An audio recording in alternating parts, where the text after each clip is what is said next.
मुझे यकीन था कि पाकिस्तान का स्कोर इस तरह का ही अनाउंस होगा, इस तरह की ही पर्चियां डाली जाएंगी स्कोर में, यही स्कोर का हालात होंगे।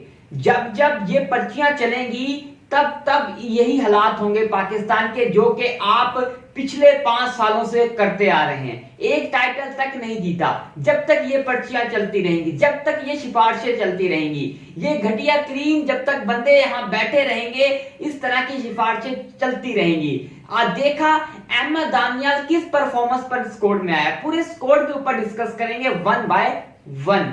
लेकिन अहमद दानियाल किस परफॉर्मेंस के ऊपर आया, मोहम्मद नवाज किस परफॉर्मेंस के ऊपर आया है, मुझे ये तो बता दीजिए। क्या उसने कोई लीग में ऐसी कोई खास परफॉर्मेंस दे दी कि वो टीम में आ गया? क्या फिर उसने कोई पाकिस्तान में या पीएसएल लीग में कोई अच्छी परफॉर्मेंस दे दी, वो टीम में आ गया? किस बदौलत पर आया है, पहले ये तो बताइएगा। कौन इस सवाल का जवाब देगा? उसके बाद फहीम अशरफ, जो कि मैं कहता हूं बहुत ही बड़ी सिफारिश है, कहते हैं ना जो बूट चाटने वाली सिफारिश है, वो सिफारिश फहीम अशरफ की है। इतनी बड़ी सिफारिश है कि कुछ भी हो जाए, जब बड़े टूर्नामेंट आ जाए या आप बाहर खेलना पड़ जाए, तो इसको स्क्वाड में डाल दिया जाता है, क्योंकि ये हमारा लेजेंड है, ये इतना बड़ा खिलाड़ी है कि इसको एक ओवर में 70 80 रन लग जाते हैं। ये इतना बड़ा बॉलर है, समझ आ रही है आपको? लेकिन इन लोगों को समझ नहीं आती कि इतना ऐसे प्लेयर्स को आप डाल देते हैं कि हमने सोचा भी नहीं था। सलमान मिर्जा ठीक है, यंग टैलेंट है, लेकिन आप उसके 2 मैचेस के ऊपर उसका फैसला नहीं कर सकते। लाहौर कलंदर में जिस तरह की उसने परफॉर्मेंस दी है, क्या परफॉर्मेंस दी है उसने? पूरे मैचेस में सिर्फ उसने 2 मैचेस खेले हैं, क्या परफॉर्मेंस है उसकी? सिर्फ 2 मैचेस में परफॉर्मेंस के ऊपर आपने फैसला कर दिया कि ये पाकिस्तान खेल सकता है। इससे अच्छे अच्छे बॉलर्स है पाकिस्तान की टीम में। वसीम जूनियर्स कहां है? आकिब जवेद कहां है, जिसने इतनी अच्छी परफॉर्मेंस दे चुका है? अली रजा कहां है? क्या इनसे अच्छा है? क्या अहमद दानियाल से अच्छा है? अहमद दानियाल ना ही पीएसएल खेला, ना डोमेस्टिक की हालात चेक करें, 36 मैचेस खेले हैं, 36 मैचेस में कितना स्कोर, कितनी विकेट ली हैं?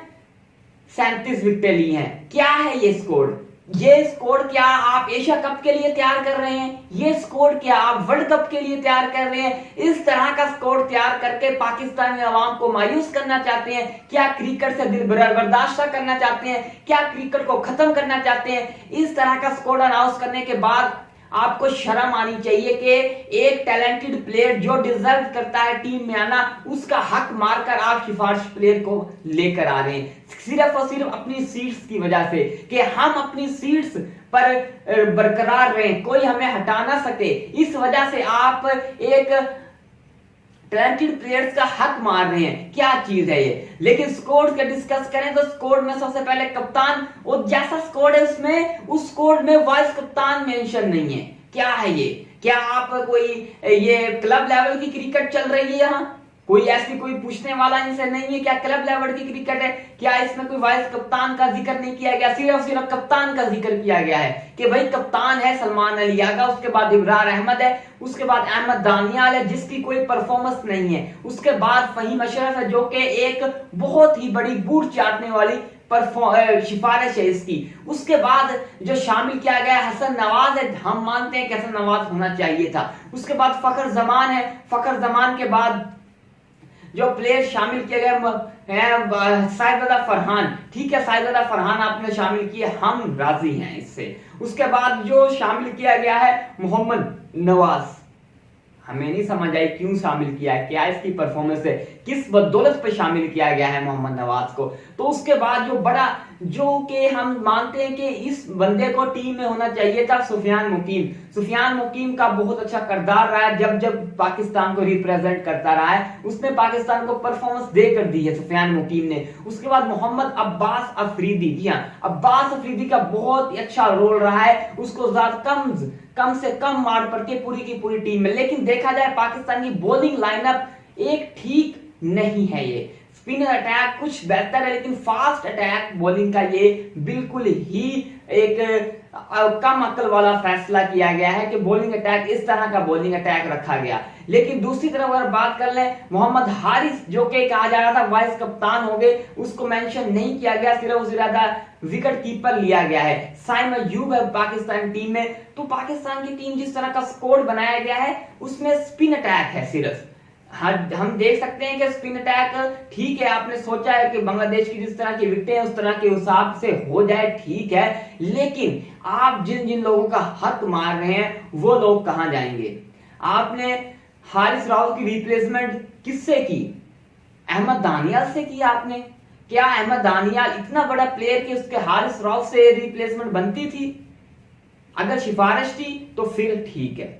फिर ये पाकिस्तान का कल्चर बना हुआ है कि पर्ची पर्ची चलती आ रही है कि आप अब बाबर नहीं है, बाबर आजम नहीं है तो कोई मसला नहीं है, मोहम्मद रिजवान नहीं है तो कोई मसला नहीं है, फहीम अशरफ है तो फिर मसला, फिर भी कोई इनको मसला नहीं है।